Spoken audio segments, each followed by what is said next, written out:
Hello to all my patrons and the people who waited a year. Thanks for waiting a year, and or thanks for giving me money. This is the one where I have to make a painting, which I'm nervous. I have all my materials gathered here today, but I'm not a painter. It is not a skill of mine. The visual arts are not my thing. But let me get a thumbnail so I look all artistic and whatnot.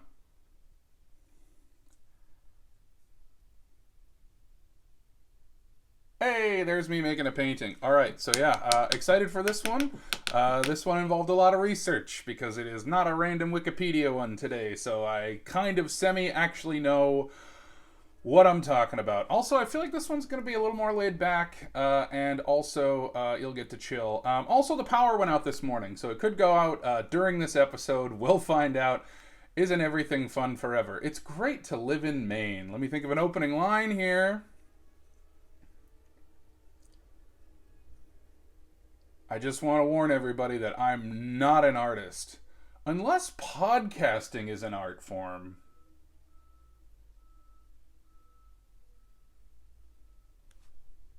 That's the sound of a plow. This is where the theme song goes. I just leave a gap so that when I look at the waveform, I can tell where it should go. All right, time for my intro. You ready? You ready? I'm going to paint. It's a painting one. I'm going to paint.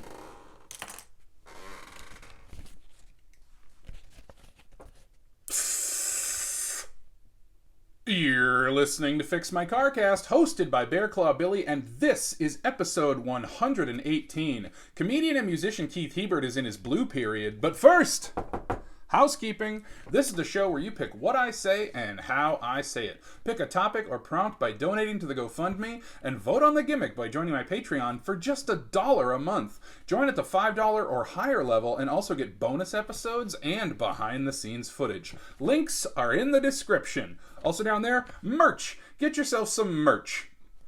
There is no greater form of modern art than the t-shirt. So get some of my art and put it all over yourself. We have a new donor this week. Thank you, Joel, for donating $50. The total raised for paying off my car repair debt is now $2,150. Also, when we get to 2,000, excuse me, old habits, die hard. Also, when we get to $3,000, it unlocks an automatic show gimmick, which is I will record an episode at sea. Fun fact, did you know that this whole podcast disappears when we hit $10,000? To put it in 3-point perspective, this podcast has a vanishing point. You may have noticed we have a new theme song this week. Because Joel donated $50, I was instructed to change the prayer to Kowalamos, the Greek god of stupidity, to a prayer to Cathalak, the monster who lives in a lake. I was asked to do it in a folksy style, and 2-part harmony would be appreciated, but not necessary. Do you like it? No? Well, if you make a donation of $50 or more, in addition to picking an episode topic, you get to change one thing about the theme song forever. Want me to change the prayer to Cathalak back to a prayer to Kowalamos, continuing a bloody war of the deities that will only see a victor when this very podcast ends? I'll do it. $50. We have a new patron this week. Thank you, Dylan, for joining at the... Oh, this is interesting. At the free membership level. Well, you are certainly free to do that, Dylan, and any other listeners thinking of joining my Patreon at the free level. But I should let you all know that I don't have or make any posts available at the free membership level. But hey, you do you. Everybody sign up and get nothing for free. Now it's time for a topic suggestion. I'll suggest topics I think I could easily talk about for a whole episode, though admittedly I think the show is more fun when it's something I'm completely clueless about. So, something I could talk about is why 3 of my teeth are half the size they should be. True story. Want to know more? Donate today. Checking in on the best city in the world based on which city listened to the last episode the most, and we've got us a doubles night tie? Yeah, multiple cities had 2 listeners, which is neat. Ties are broken by whichever city listened to the most episodes, and our big winner is... Really? 2 of them are tied for that too? Alright, Fuck it. Rochester, New Hampshire wins because I was born there. Again, true story. Congratulations, Rochester, New Hampshire. Let it be known that your Woodman Museum, Strawberry Bank Museum, and Rochester Museum of Fine Arts are the best in the world for 7 days. And better luck next time, Dorchester, Massachusetts. Rochester, Dorchester, Dorchester, Rochester. Also, I don't know anyone who's still living in the town where I was born, so if that's just a pure coincidence, awesome. Last episode, I talked about Vladimir II Yaroslavich while doing it like Welcome to Night Vale. You can see video of all the raw performance footage, plus a little extra, over on Patreon. Also, head over to Patreon for a bonus episode where I talk about making the Night Vale episode, because it was quite an undertaking. Also head over to Patreon to hear the complete original score for that episode, because when I put in that work, I like to show it off, baby. Okay, let's talk next week's gimmick poll. These are your choices for next week's episode gimmick. They are: do it like a dating game show, build a Lego set, record it on a park bench, and our returning gimmick, play Chubby Bunny. That's, of course, the game where you put marshmallows in your mouth until you can't speak anymore. Let's review. Number 1, do it like a dating game show. Number 2, build a Lego set. Number 3, record it on a park bench. And our returning gimmick, number 4, play Chubby Bunny. Remember that any gimmick that gets just a single vote is eligible for a second chance in 6 weeks. Be sure to vote over on Patreon. The poll closes Thursday, April 11th at noon Eastern America time. All right, time for today's gimmick, which is make a painting.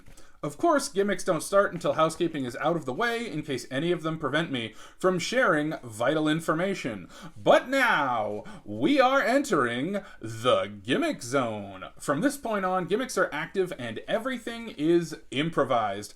Today's topic comes to us from Nicole for $59, and I've been asked to talk about the Bowser and Peach mural in Monument Square. Now, friends, I got $59 to do this episode, so that means I gotta make it worth it. I gotta do my research. So, I looked into the Bowser and Peach mural in Monument Square in Portland, Maine.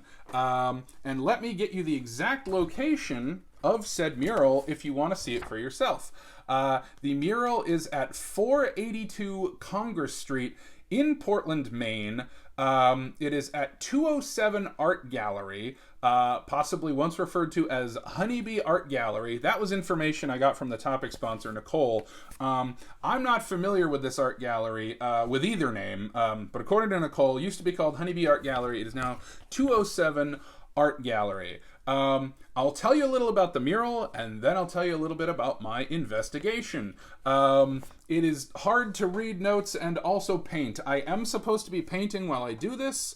If you're watching the video version, this is indeed a blank canvas in front of me, and when I'm all done, I'll turn it around and show you what I got. No spoilers till then, and if you're listening to just the audio version, well, have fun with that. I do want the people at home to know that I do not have a plan for what I am going to paint. Going into this episode, a few people asked me, so what are you going to paint? And you know what? Just like any other episode, I don't plan ahead. Well, I did plan ahead getting the research for the topic, but I don't plan ahead for the gimmicks. If it's a Star Trek episode, I don't spend all week going, ooh, what's a good dilemma for the crew to figure out. So, I've got these acrylic paints. I got the glitter set just because that caught my eye. There are some non-glitter colors in here. I feel like there's some base colors, there's some glitter colors, and then there's some really bright neon colors. So again, no idea what I'm going to make. I'm just going to go with the flow. So let me tell you about this mural. And this is very much a walk and chew bubblegum at the same time thing going on right now, because I'm already like, ay, what am I going to do? Oh, that's nice. I like that. All right. I know that I'm doing something visual But if you're just listening to the audio version, you can't see what I'm doing. But I guess neener, that's half the fun, right? Maybe this will get you over to the Patreon if you want to see the painting. So let me tell you a little bit about the mural. At the time of the topic request, and I'm doing this from my notes because I didn't want to get any of this wrong. At the time that the topic request came in, the mural featured the Super Mario Brothers character Bowser behind the Super Mario Brothers character Princess Peach, with a gasping expression on her face, like he's sneaking up behind her, with some themed scenery to the sides, pipes, bricks, and question blocks. So this mural, according to the person that requested this, Nicole, they mentioned to me that, like, yeah, this came out of nowhere, and I just kind of want to know the origins of it. They didn't give more specifics than that, though there was sort of an air of, hey, what's going on with this? So we'll get into that, because I think it maybe did confuse a few people. But I reached out to the gallery and I asked them, hey, what can you tell me about this mural? I run a podcast where I talk about, different topic requests, and somebody wants to know about the origin of this mural. And I did this through 207 Art Gallery's Instagram account. And I'm going to assume the owner runs that account, but I don't actually know. They actually got me in touch with the artist that made the mural. Now, this is another part where I want to stop the painting just so that I get the info exactly right, because I had a lovely chat with the artist that painted the mural. We did a phone interview. It went for about 30 minutes. I took a lot of notes. He had a lot to say. And honestly, it was a really fascinating and enlightening conversation, but let's not get ahead of ourselves, because we're here to learn about the mural. So the mural was a commission. Oh yeah, so here's the thing. I have to figure out like what order I want to tell you this story in. So the mural was a commission. I want to quote the artist directly. There was an open call for artists on Instagram, and I applied through that. I guess there was lots of other artists who showed interest but didn't follow up, or who couldn't make the times work, and I was available quickly. I was actively pursuing expanding murals. When I saw the opportunity, I had to jump. Now, who is this artist that had to jump on this mural opportunity? Well, his name is Dis. That is spelled D-Y-S, and it stands for something. This is actually a message that Dis sent me when we were first setting up this interview. And once again, he just explained it so well, I'm just going to read you the quote directly. This is the message I was sent. Artistically, I go by DIS, and that stands for Develop Your Skills.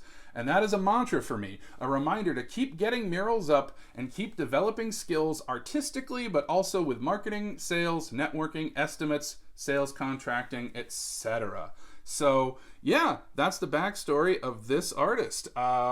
Yeah, I really love that. Develop your skills. We never discussed if this was, lockdown related at all, but I, for one, when the lockdown happened, I had the same goal. I was like, all right, I have all this free time. It's time to get good at what I love. Your mileage may vary on if I got good at music, but you could listen to the last episode if you want to form your own opinion on that. My painting right now is more just me laying down a background. I'm not going to lie. I looked at the glitter paints and I was like, yeah, this is going to be like a rich blue with some glitter in it. It's more clear with some glitter in it, which I wasn't expecting, but now I have to commit to it. But isn't that the fun of art? Just kind of going with the flow and seeing where you end up. So right now it's kind of looking like the terrible snowstorm that is happening outside right now. And I want you to keep that in mind, because that's going to be relevant to the story. So I talked to Dis about the mural. And yeah, so Dis was chosen from a bunch of local artists to put up this mural of Bowser and Peach from the Mario video games. Now, I did mention over the course of our conversation that because the mural was just Bowser and Peach, maybe people didn't know that it had anything to do with Mario. that's the thing. I never know how pop culture savvy other people are. So I posited that, like, I don't know. I tried to think of an example here. Garrick from Star Trek Deep Space Nine. If someone had commissioned, oh, I want a mural of, 50 iconic Star Trek characters, and Garrick goes up, no offense to my Garrick fans, but, like, not everybody's grandpa knows who that is. Though at this point, if you're a fan of Deep Space Nine, you probably are a grandpa. But yeah, so I think that maybe was what got some people's attention, which is just like, oh, there's this monster sneaking up on a lady. What the heck is this about? And even if you know that it's Mario, it is a little weird that Mario's not in it. I mean, that's not my opinion, but I'm just trying to get to the bottom of, like, why this caught people's attention. And, again, like, the Garrick example is like, well, if you don't know your Star Trek, your Deep Space Nine or whatnot, then yeah, you might not know who that is. But, he's just a harmless little guy with a wrinkly face. Like, if you're just driving along and you see that, and, oh, here's a guy with a wrinkly little face, you don't think nothing of it. But maybe a big old monster attacking a lady, you might be like, what's this about? So, like, I'm just trying to justify why some people saw this mural and were just like, what the heck is going on here?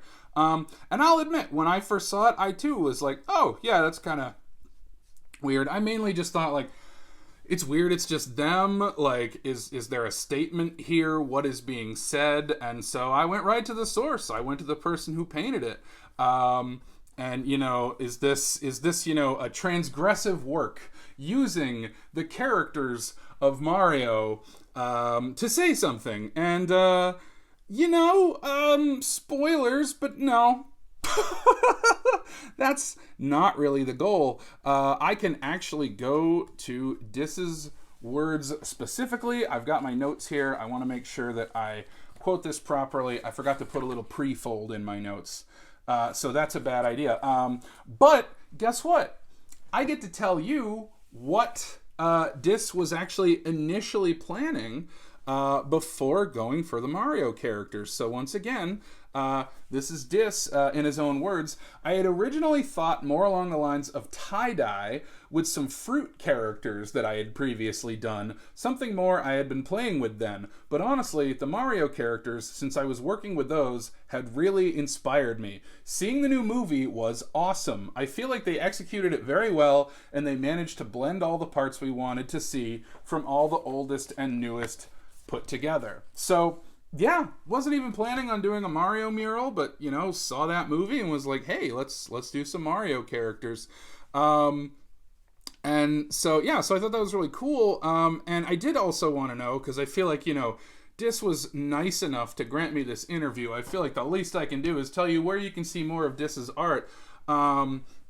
Because Dis has done a few murals, and this one I'm gonna stop painting just for a little bit because I want to get this exactly right. You can see other murals by Dis, and actually I also have some information on how you can see all of the murals in Maine.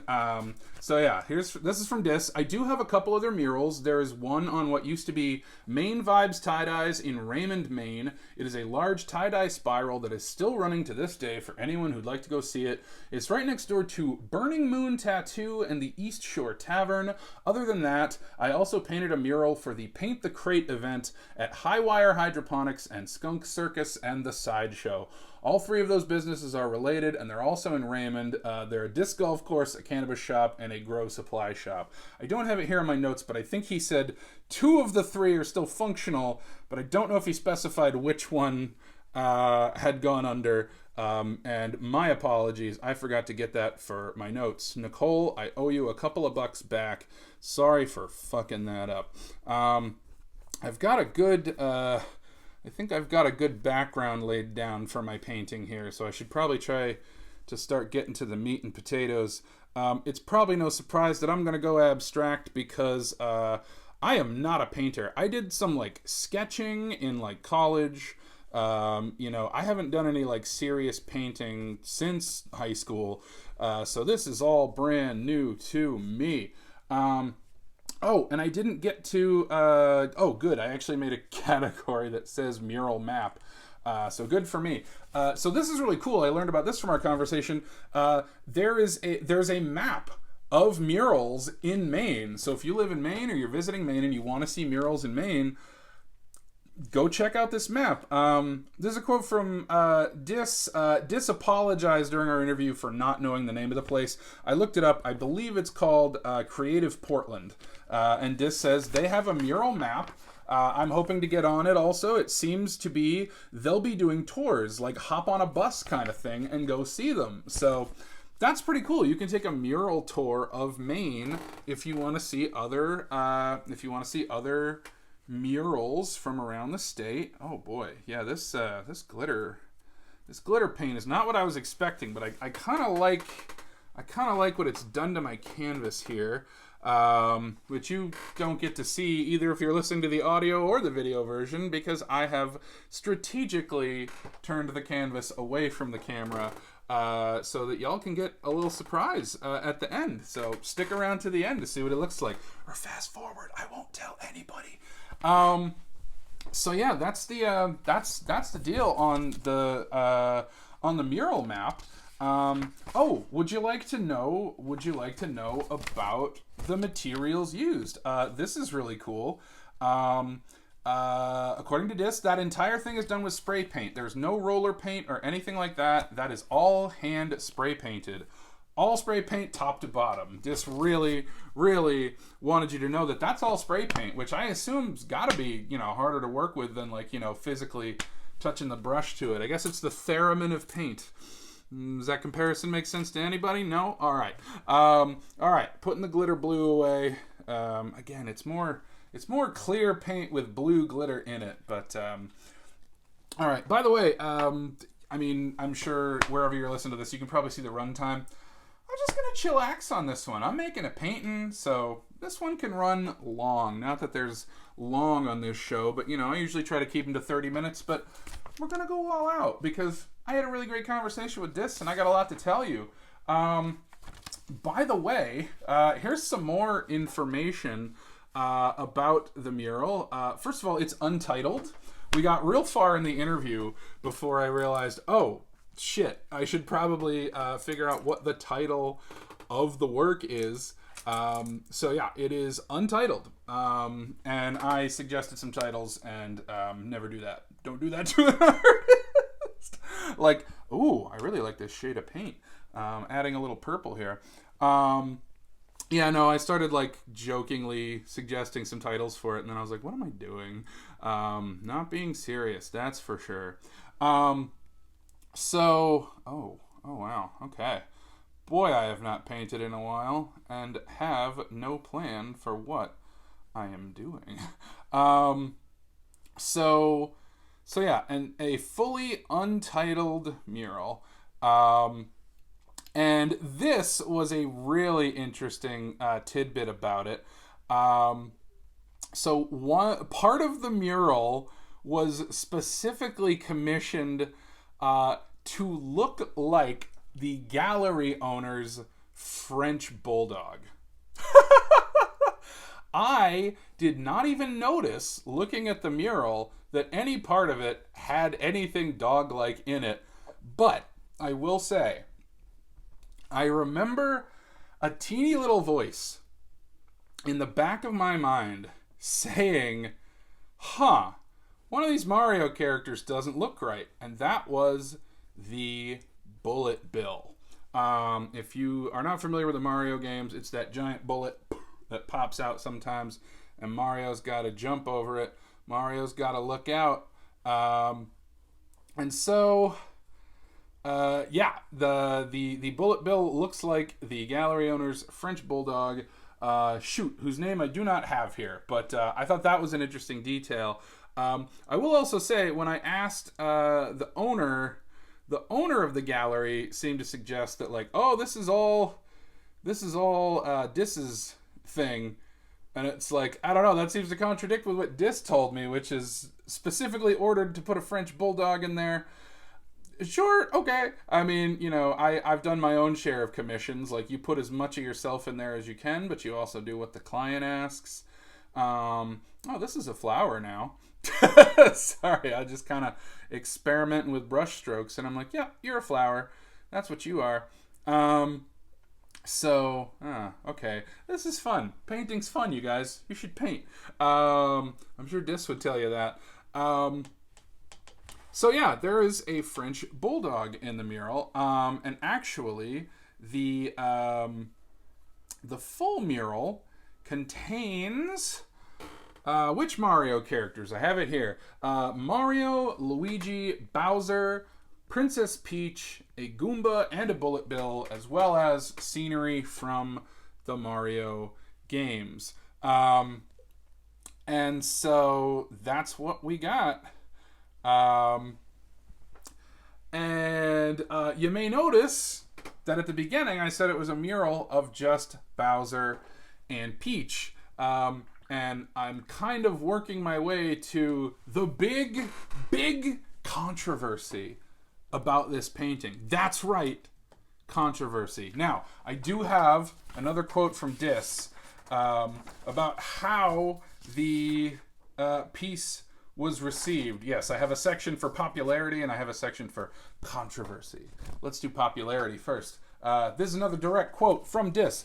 Currently, the post featuring this mural has almost 5,000 plays. That's including replays, but either way, I'm still thankful for the 26 or 2,700 original plays that brought that about. It's very exciting to gain so much traction so quickly. I saw there was a Reddit and some other things about it, or heard about it anyway, I didn't actually see. I had some photographers stop and take photos, so I'm hoping to see some more of those posted somewhere along the line. Oh, and I will try to put links in the description so you can see this mural, because it's kind of weird to hear about a mural without seeing it. So that's the popularity. Now, Dis did mention that he'd gotten a few unsavory comments. I didn't bring up, is there any negative backlash or anything like that, but he did mention, he got mostly positive comments, but some negative ones. And so I asked him to elaborate, and he said, I've had, I would say, about 95% positive feedback, and definitely some upset Karens out there. And by the way, Dis was like, I don't want anyone named Karen to be offended.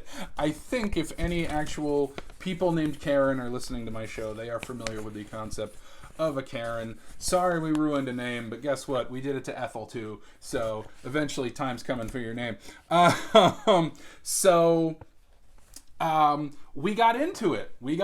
Like, it's Bowser sneaking up on Peach, but that's all it was. And so Dis had the best quote about this. I'm not sure why people take it to a place. Old video game lore and such, I guess if you scroll the comments on the post about it, you'll see people chiming in with some less than savory comments.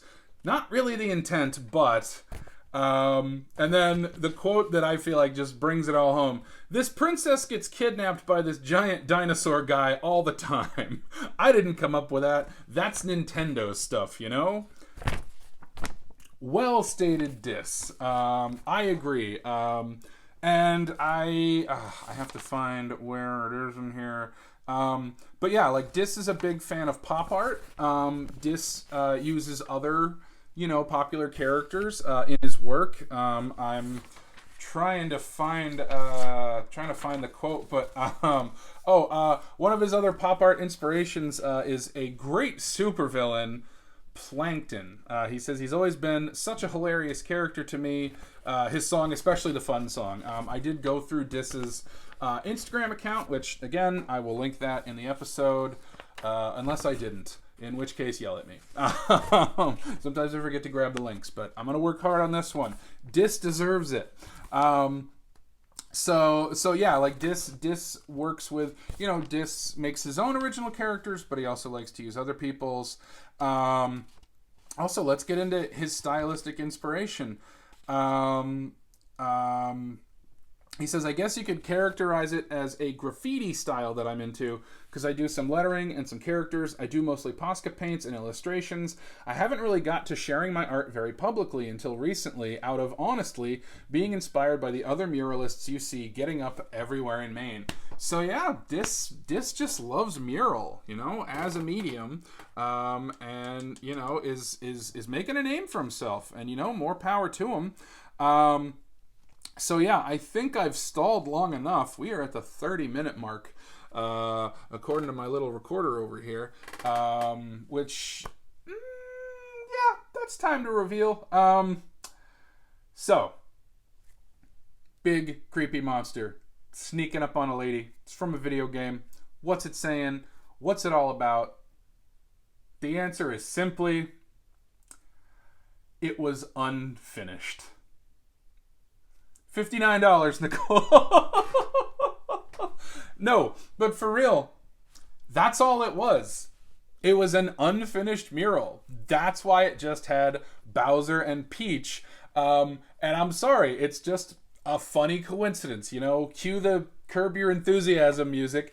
That's all it was. The mural got interrupted. There was a time crunch. And so all there was scary dinosaur guy sneaking up on Princess Lady. I will say, for the record, she has a very shocked expression on her face in the original first half finished. The completed mural now, which has Mario and Luigi bounding in to save her, she also has a happier expression on her face. So I think probably some buzz got generated from what is this? Why is there a monster attacking a lady on the front of a building? And now that it's completed, it's just like, yeah, it's just all the Mario characters. If I got commissioned to make a mural that was a tribute to Back to the Future and all that was on it was Biff and Lorraine, and then I had to leave for a week, I feel like I'd get the same criticism. Like, oh, hey, why is this horrible guy giving a lascivious glance at this woman? Well, because that's the plot of the thing that the work is based on. Which, obviously arguments can be made, hey, are Mario and Back to the Future not okay for including that in the first place? Sure, maybe, but the new artwork that has been created from it is not trying to make that a larger statement. Like, it's just, yep, I'm just drawing all the characters and I got interrupted halfway through. Now, what interrupted the painting? Well, it is interesting that you ask. There's a couple of things. The first of which is Dis was waiting for paint to arrive. Dis had ordered specialty paint from Canada and was trying to get the mural finished, scheduled around his vacation. Let me see if I have that specifically. The delay. According to this, the entire mural, beginning to end, took about a day and a half. The first day, for what we saw with just the Bowser and the pipes and the bricks with Peach, was after being on vacation at the Winter Wake Up in the Poconos Festival, which I have some friends who went to that. Cool coincidence. So I drove back, and then the next morning, it was enough time for my paints to come from Canada. They arrived just in time, so I made it down there with about a half a day to paint on the first day. That's the other thing. Dis does not live in Portland, so making the trip out there was also complicated. Now, after the interview, after we had already said our goodbyes, I sent my notes to Dis because I wanted Dis to know everything that was in them. And Dis pointed out later that the ice storm also delayed the completion of the mural. So guess what? Dis and I got something in common, which is our art got fucked by the ice storm. You can go back and listen to the legal drama episode, which I had to make on my phone in iMovie because we lost power. And so living in Maine, that's just something you have to deal with, is losing power or the ice storm blocking the roads or too much ice and you can't get up a hill. That's just a thing you gotta live with when you live in Maine, and I do, and Dis does, and this is a real problem. And by the way, if I haven't mentioned it already, I did not have power this morning, so I was like, wouldn't it be a great irony if another ice storm, we're on our second ice storm, also interrupted this very episode. I won't lie, I've been sitting here the whole time hoping maybe the lights will go out, and won't that be an exciting development. So yeah, part of me is like, you've revealed it, Billy. Time to bring this whole thing home. What ultimately is the reasoning behind why the mural is a dinosaur attacking a royal lady? And the answer is it wasn't finished.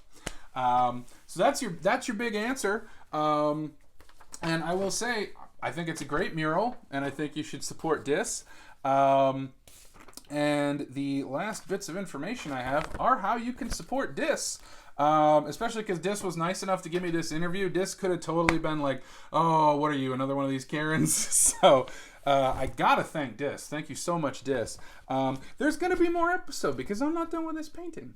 But if you want to support Dis, here's where you can see Dis's art. 207 Edibles in Lisbon has Dis's art right now, and 207 Art Gallery, which is where the Mario mural is. That'll be up until June, so you have plenty of chances to go see this mural if you want. Dis is also providing art for a 207 Sound charity auction to raise funds for victims of the mass shooting in Lewiston. And that will be Saturday, May 4th at 12 p.m. at the Warumbo Event Center in Lisbon, Maine. So go check that out. Any of Dis's art that you buy, 100% of the proceeds are going to go to that fund for victims of the Lewiston mass shooting. So great cause. Go check out Dis's art. Have yourself a good time. And then also sales. I have something about sales. Let me get to the sales. I should have organized my notes a little better. Quote directly from Dis. There are originals I have for sale in the gallery. There are the originals for the design you see on the front for sale. I will also have slaps, stickers, handmade with Posca paints, packs of those that I'll sell. And, you know, that's also great. People participate then. They tend to put them up everywhere. It's art you can use, and I really like that. I love that. I love that a lot. I think that's really cool, too, Dis. Like, I feel like, you know, art doesn't need to be in a gallery. Like, art can be anywhere. And I love the idea of, like, you know, not just, you know, having stickers as something to sell and a way to make money, but also just like, yeah, I want you to put this art where you think it looks the best. And I think that's really cool. And, you know, maybe go check out my TeePublic and buy some merch. I don't know, whatever. But even more importantly, go support Dis. I have paint on my finger. I'm not a painter, so I don't know to look out for these kinds of things. Let me switch le brushes. Yeah, I did not... I definitely got, like, this is definitely a kid's paint kit. I did not spring for the crazy good professional shit. I definitely just went to, hey, paint kit for your kids. I do not have kids, knock on wood. But yeah, no, I definitely went a little on the cheap side. Thank you, Nicole. Your donations definitely made getting this paint set possible. Because I was hurting real bad after that aforementioned ice storm, everybody.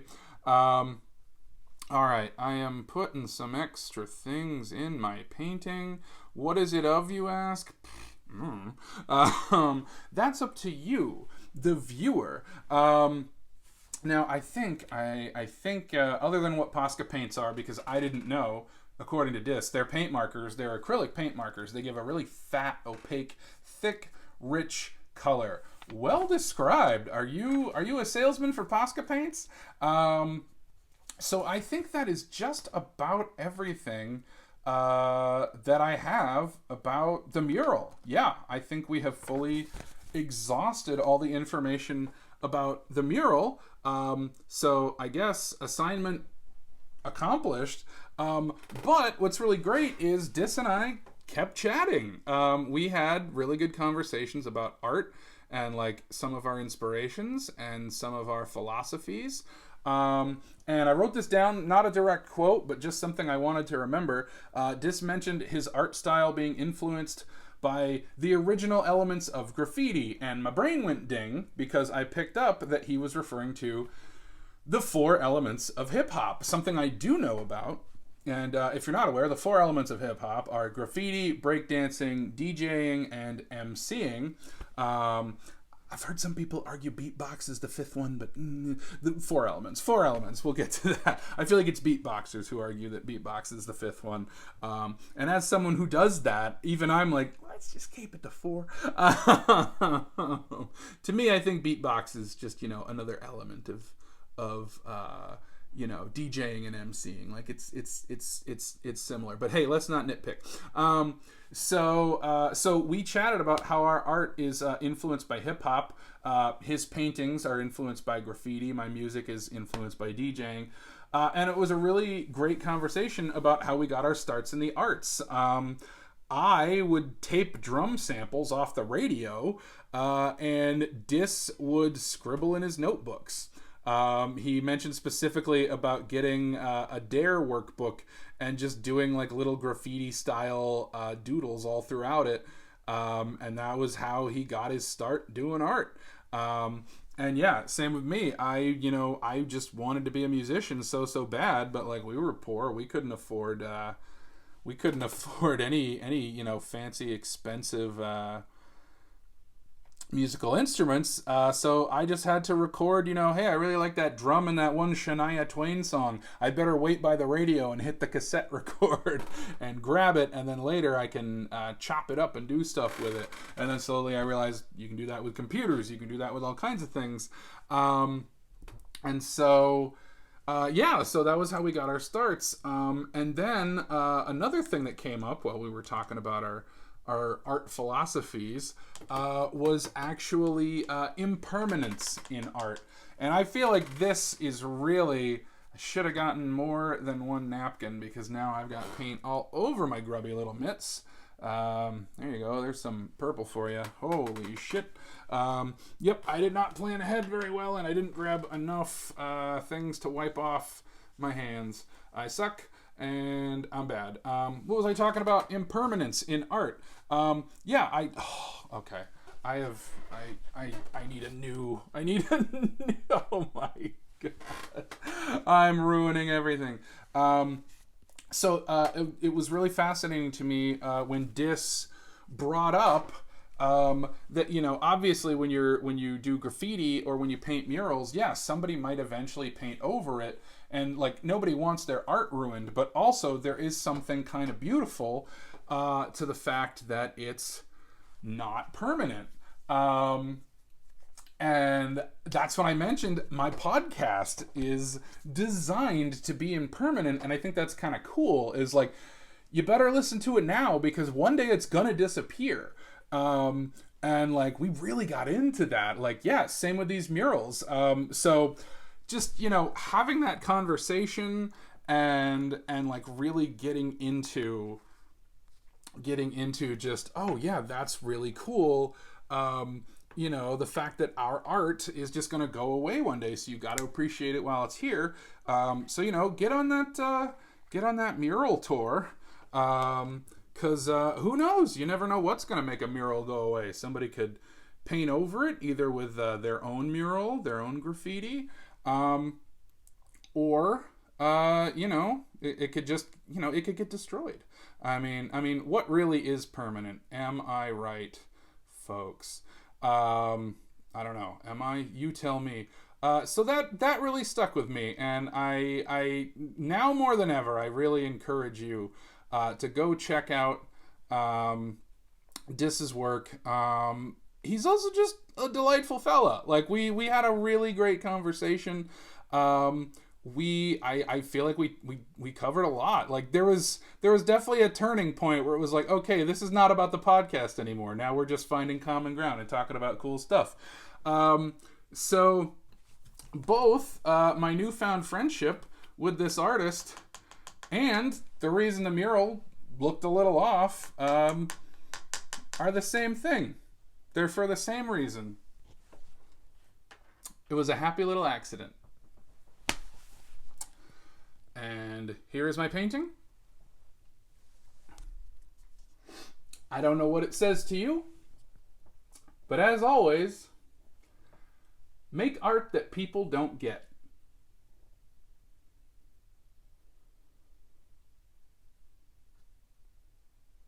Thanks, folks. That was a real fun one. It is quite entertaining to start a painting with no idea where it's going. I love this. I love that when I look at this, I can come up with different interpretations of it, which I feel like fits with my opinions on comedy as well. I enjoy improv because I get to be surprised by the joke too.